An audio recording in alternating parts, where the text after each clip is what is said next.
We lost our life, our safety. We cannot plan any future because we don't know what will be tomorrow.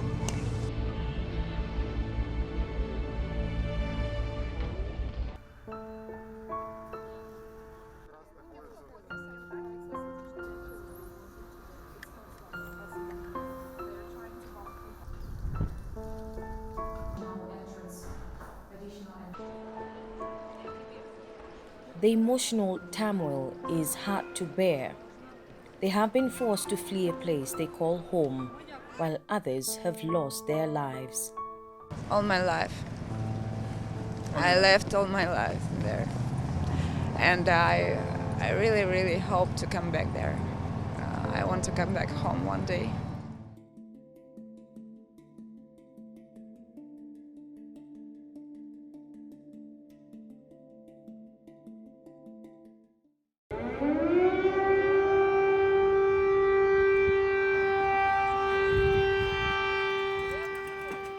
More than 2.5 million people have fled the ongoing war in Ukraine, with the UN saying more than half to Poland.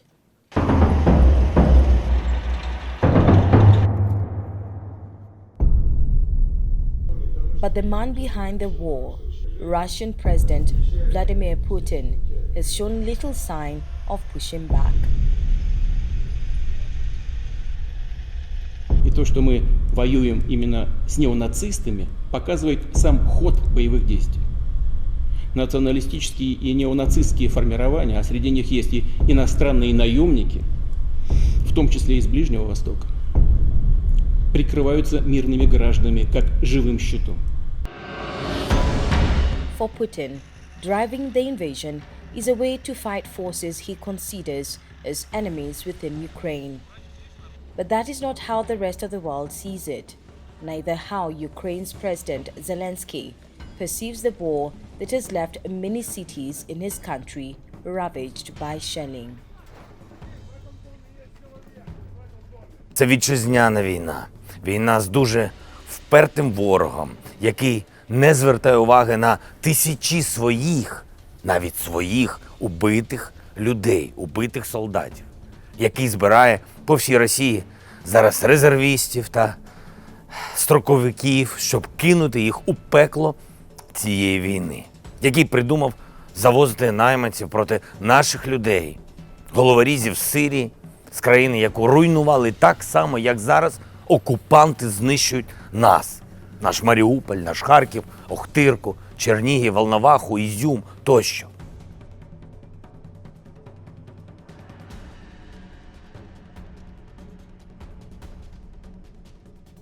Putin is an aggressor. He is the aggressor. And Putin must pay the price. He cannot pursue a war that threatens the very foundations, which he's doing, the very foundations of international peace and stability, and then ask for financial help from the international community. By air, land and sea, Russia has launched a devastating attack on Ukraine, a European democracy of 44 million people. Its forces are bombing city centers and closing in on the capital, Kyiv, prompting a mass exodus of refugees. Despite calls for a ceasefire, Putin has remained firm, proceeding with the invasion. Кто бы ни пытался помешать нам, а тем более создать угрозы для нашей страны, для нашего народа, должны знать, что ответ России будет незамедлительным и приведет вас к таким последствиям, с которыми вы в своей истории еще никогда не сталкивались.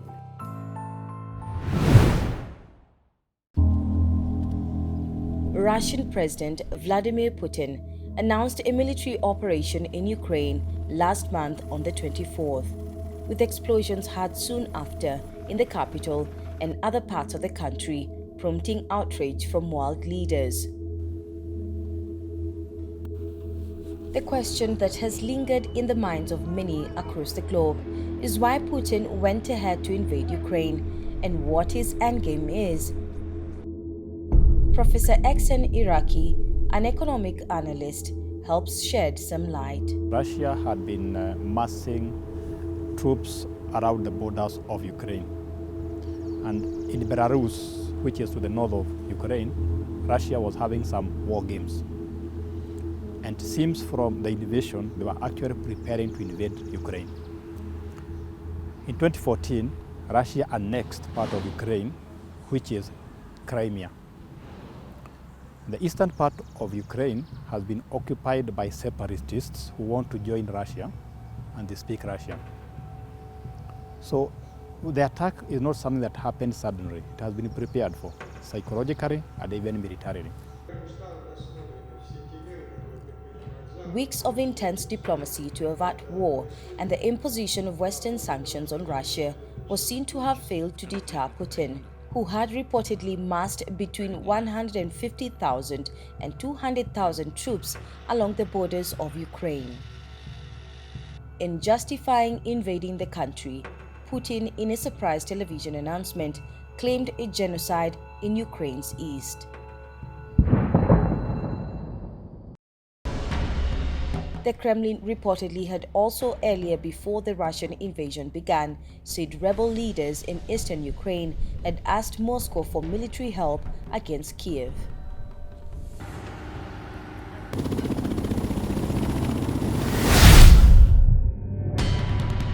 The invasion has been seen widely as an attempt to limit the sovereignty of Ukraine, which has had independence for over 29 years.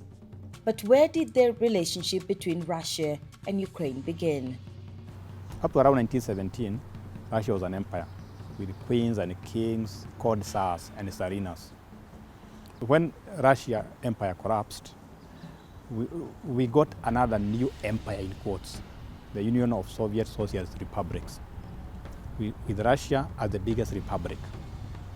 So from around 1920 to around 1991, we had the Soviet Republic, the USSR, Union of Soviet Republics. So in 1991, after almost 70 years, the Soviet Union came to an end. And the original 15 republics that had made the Soviet Union went separate ways. That's how we got Ukraine as an independent country, Belarus, Turkmenistan, Moldova, and other countries you have never heard. So for the last 30 years or so, Ukraine has been an independent country. But it appears that the Russian leaders never came to terms with the breakup of the old Soviet Union. So Putin has always had this dream that one day we would get back the old Soviet Union. And I think that's the dream he's trying to realize through Ukraine. I know there are other indications he has given or other excuses he has given that Ukraine want to join NATO, not that Atlantic Treaty Organization, and that will mean that the US weapons, the European weapons, will be at the footsteps of Russia, which is a major security concern.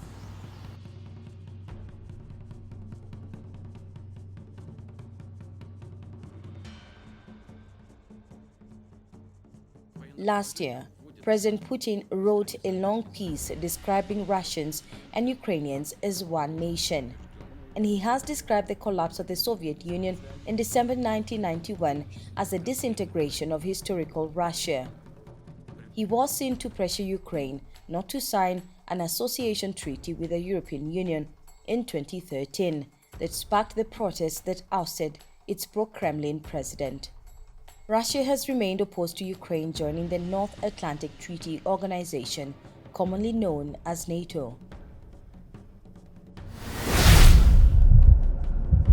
Мы также знаем, что уже прозвучали заявления о том, что Украина собирается создать собственное ядерное оружие. И это не пустая бравада.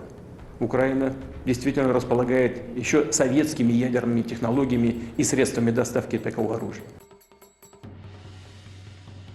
Выбор способов обеспечения безопасности не должен создавать угрозы для других государств. А вступление Украины в НАТО – это прямая угроза безопасности России. NATO was formed in 1949, led by the United States, and the purpose of NATO was to stand up against the old Soviet Union. Remember, we had the two superpowers, the Soviet Union and the US. So the US with the allies came and formed NATO, not the Atlantic Treaty Organization. And one of the reasons to make sure that if they are ever attacked by the Soviet Union, they will defend themselves. The Soviet Union, I think 1954, if I'm not wrong, they came up with their own equivalent of NATO called the Warsaw Pact, which was dissolved later on, I think around 1990 something. So that for a very long time, we had NATO, but the Warsaw Pact was dissolved. So Russia has taken the role of being the counterweight to NATO. And maybe that's why Russia is willing to flex its muscles as we talk. Ukraine's potential NATO membership has been a central topic both ahead of and throughout Russia's invasion. Vladimir Putin is opposed to Ukraine joining the Western alliance, seeing it as a threat to Russia's borders. Ukraine already has ties with NATO and has previously applied for membership, but is yet to be formally admitted.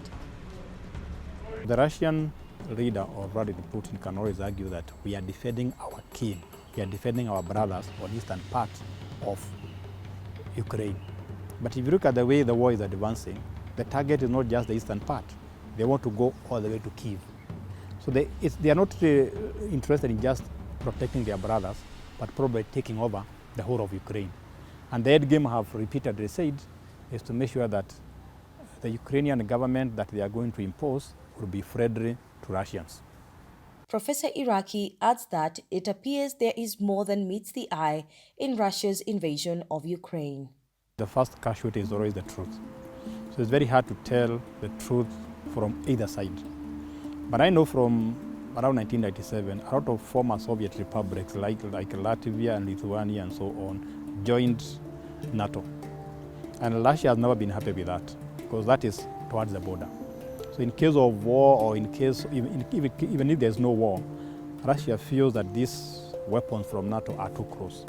So it's a feeling of insecurity, but you have to remember that Russia has to get an excuse to justify the war, and which is a better excuse than saying the internal threats. And those internal threats it's always good to argue that the problem is not from outside but from inside. And if you want to change a government, then you can always create a story and say there's a threat to Ukrainian government from within. Then you can always say, I'm defending the Ukrainians by removing the threat. But if you look at the history of what has been happening, remember in 2014 there was a regime change in Ukraine, and the person who was removed from power was friendly to Russia. So maybe Russia wants to rewrite history and correct that mistake by getting somebody who is more friendly to them, because their friend was removed in 2014. Russia has long demanded that Ukraine be forbidden from ever joining the NATO alliance and that US troops pull out from Eastern Europe as the ongoing invasion persists. Putin has set out a number of stringent conditions if the West wanted to de-escalate the crisis, saying Ukraine should drop its NATO ambition and become neutral.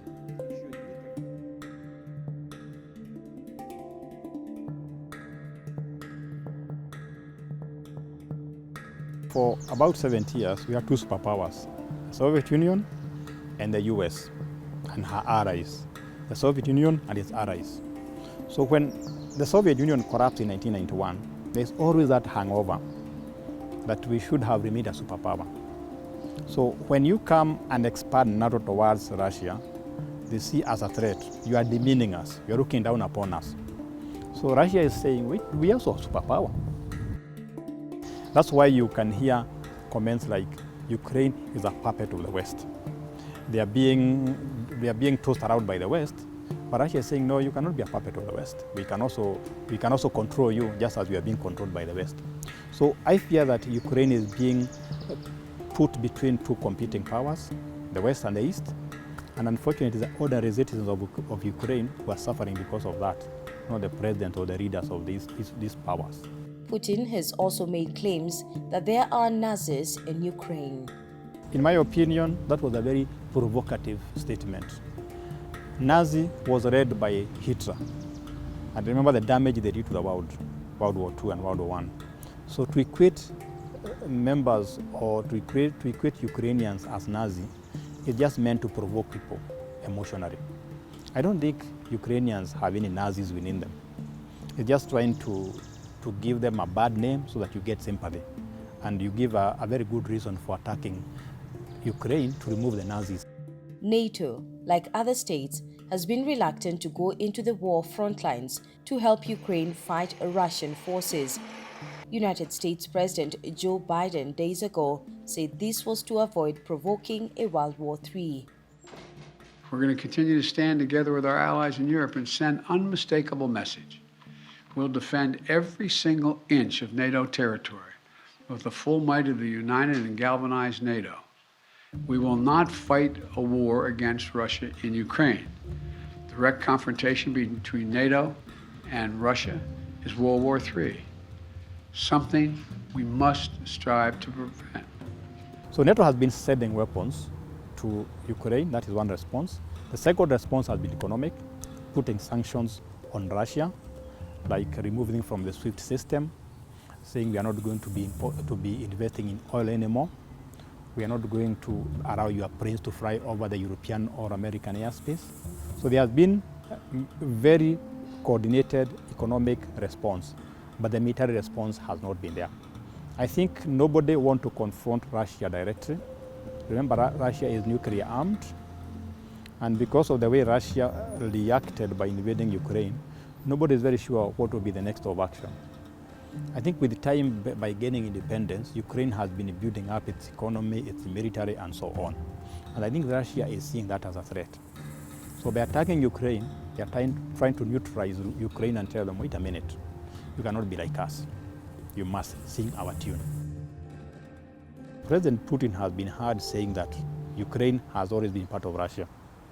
So he is probably trying to say that, I'm not sure about that he might make Ukraine part of Russia. Professor Iraqi says that President Zelensky is probably attempting to build on the independence of his country by showing interest in joining NATO and the EU in the past. He was showing a lot of independence, trying to join NATO, trying to join the European Union. Even as we talk, I think this week, he has been saying he wants a fast track of Ukraine to join European Union. So he has not been very popular with Russians. But I think the Ukrainians voted for him. They gave him the mandate, they gave him the power. So he is their president. The Russians and other people might not like him, but that's what democracy is all about. If Ukraine becomes part of the European Union, then you deny Russians a very big market. Remember, geographically and economically speaking, you trade more with your neighbors. So there's a lot of trade between Russia and the former Soviet republics, including Ukraine. So if Ukraine joins European Union, then you deny Russia a lot of market for goods and services. And I don't think Russia wants that.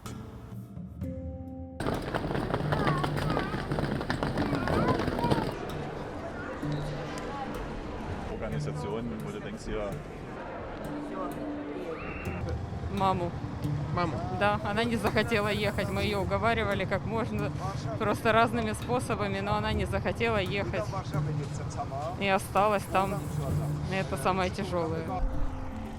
The war in Ukraine has sparked Europe's largest refugee crisis since World War II, with more than 2 million people having crossed Ukraine's borders, according to the United Nations. Ми маємо разом повернути деяким лідерам Заходу сміливість, щоб вони нарешті зробили те, що повинні були зробити ще у перший день вторгнення. Або закрити українське небо від російських ракет і бомб, або дати нам бойові літаки, щоб ми все зробили самі.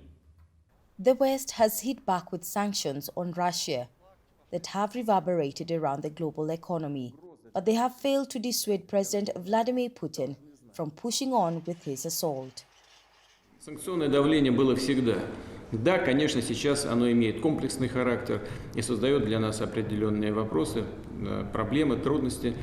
Но мы так же, как и преодолевали эти трудности в предыдущие годы, преодолеем их и сейчас. The Western countries have been very resolute on sanctions, like stopping the Russian aircraft from overflying the European and American space, removing them from SWIFT system where we do financial transactions, removing some companies are removing their investment from Russia. I know BP Shell was one of them. Some other countries are saying we are not going to play with Russia in World Cup. So there has been a lot of sanctions that have been targeted on Russia. and that has led to the depreciation of their currency. But remember that as we put those sanctions on Russia, we must remember Russia is a key player in energy markets, producing a lot of oil, a lot of gas. So as we give sanctions to Russia, we must remember the unintended consequences. That if you restrict the supply of oil and gas from Russia, the price will go up, and everybody is going to have an effect. The implications of the invasion have already begun trickling down to the rest of the world. Global stock markets have fallen, gas prices reached a record high, and oil prices soaring. Putin says he is not to blame.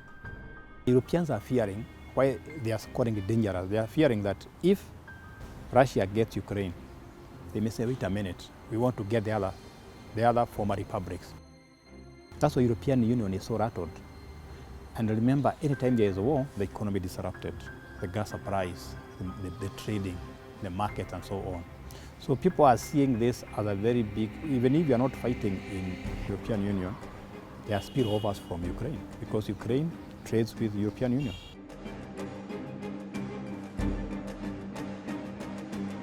The trade and other engagement with Ukraine will go down if Russia is in charge.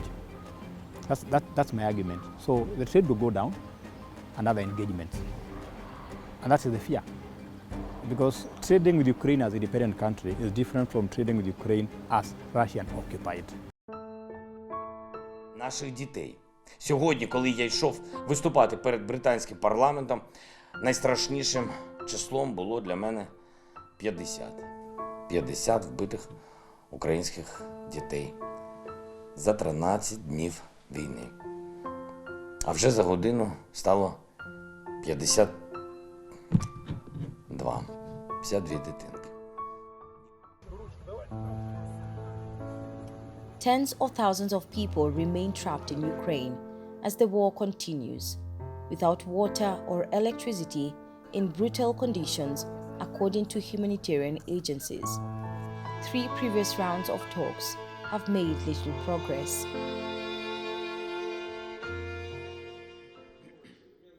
Russia is taking no chance. I think they want to make sure they get Ukraine.